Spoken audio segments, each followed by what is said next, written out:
Et salut tout le monde, et sur ma chaîne Lorenzo High Tech, aujourd'hui on va parler de smartphones et particulièrement de la marque ZTE. Alors pour les gens qui ne connaissent pas cette marque, c'est une marque chinoise qui normalement devrait arriver en Europe, ça devrait pas tarder. Il y a quelques temps je vous avais parlé d'un smartphone de la marque ZTE, c'était d'ailleurs la première marque à incorporer une caméra frontale sous l'écran. Malheureusement ça n'a pas encore été une grosse réussite parce qu'il y avait encore quelques soucis, mais bon, il faut quand même noter que c'est la première marque qui a réussi à lancer sur le marché un smartphone avec une caméra selfie sous l'écran, donc moi je dis bravo. Maintenant, ils relancent de nouveaux smartphones, le ZTE Axon 30 Pro et le ZTE Axon 30 Ultra. Dans cette vidéo, je vais d'abord vous parler du ZTE Axon 30 Pro et dans une prochaine vidéo, je vous parlerai de la version Ultra. Mais avant de commencer la vidéo, si vous n'êtes toujours pas abonné à ma chaîne YouTube, abonnez-vous, elle est 100% high-tech.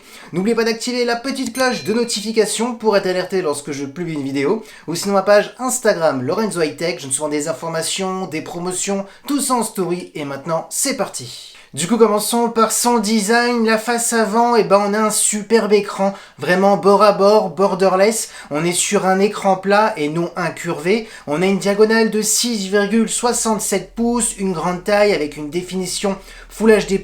La technologie d'écran, on est sur de l'AMOLED, donc là, il n'y a rien de mieux actuellement sur le marché du smartphone. Et on a un taux de rafraîchissement de 120 Hz. Donc là, ça va être intéressant pour les défilements d'applications, des recherches sur des pages web. On aura énormément de fluidité, ou bien entendu, le mieux, c'est pour les jeux vidéo. Ensuite, concernant le petit poinçon, vous voyez, on est sur une caméra frontale de 16 millions de pixels. Et concernant la sécurité, on a un capteur d'empreinte qui est sous l'écran. Du coup, jusqu'à maintenant, on a quand même de très bonnes caractéristiques. Concernant le dos du smartphone, moi je le trouve plutôt bien travaillé. Après les goûts, les couleurs, ça chez chacun son avis. On est sur un dos en plastique, voilà, mais plutôt bien fait. Rentrons directement dans les détails de ces capteurs, car il y en a plusieurs. Alors ZTE a vraiment insisté comme quoi ils avaient travaillé la qualité photo. Bon, je vous cache pas, pour l'instant ZTE, on n'a pas beaucoup d'informations sur leur qualité habituelle, parce que comme c'est des smartphones qui sont souvent en Asie, il n'y a pas eu énormément de tests sur ces smartphones. Maintenant, il faut attendre qu'ils arrivent sur le marché européen. Maintenant, ce que je peux vous dire, c'est qu'on a un capteur principal de 64 millions de pixels, donc on aura énormément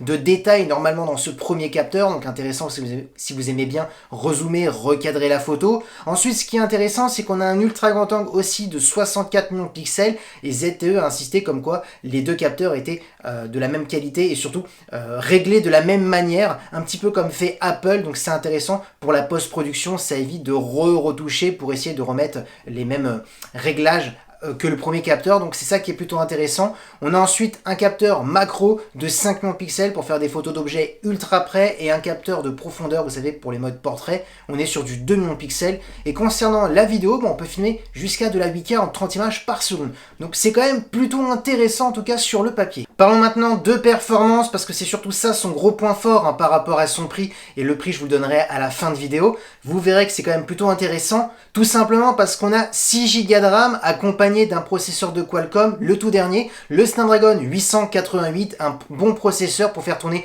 tous les derniers jeux vidéo, les applications les plus gourmandes. Donc là on pourra mettre les graphismes jusqu'à très élevés dans les gros jeux vidéo comme Call of Duty Mobile par exemple ou Fortnite. Ensuite on aura la compatibilité 5G vu qu'on a le dernier processeur. Ensuite on aura directement 128 Go en interne. On aura aussi un son stéréo pour avoir une bonne immersion lorsque vous regardez du contenu multimédia ou lorsque vous jouez aux jeux vidéo. Concernant la batterie, on a 4200 mAh, donc bon, rien d'exceptionnel, mais par contre, on a quand même une recharge rapide de 55 watts. Et concernant la connectivité, on a toutes les dernières connectivités, c'est-à-dire de la Wi-Fi 6, du Bluetooth 5 et du Type C pour le recharger. Du coup, maintenant vous attendez le prix, on est au tarif de 385 € hors taxe bien entendu en Asie, mais même si vous rajoutez les taxes, on dit qu'on arrive à 450, 480, ça reste vraiment un super smartphone, donc c'est pour ça que je voulais vous en parler, parce que je sais qu'il y a énormément d'abonnés sur ma chaîne qui importent beaucoup de smartphones chinois,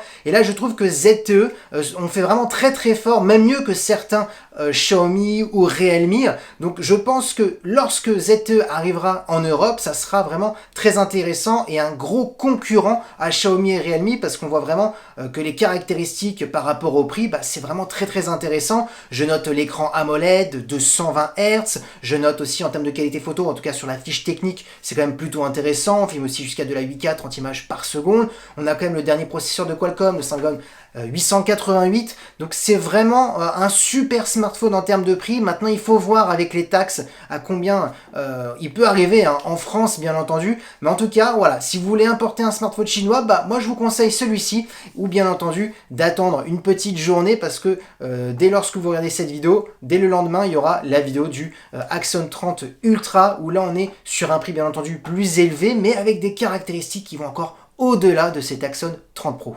Et voilà, cette vidéo sur le ZTE Axon 30 Pro est terminée, j'espère qu'elle vous a plu. Si c'est le cas, bah, n'oubliez pas le petit pouce like, de vous abonner sur cette chaîne YouTube et d'activer la petite cloche de notification pour être alerté lorsque je publie une vidéo. Ou sinon ma page Instagram Lorenzo High Tech, je souvent des informations, des promotions, tout ça en story. Et maintenant je vous dis à très bientôt.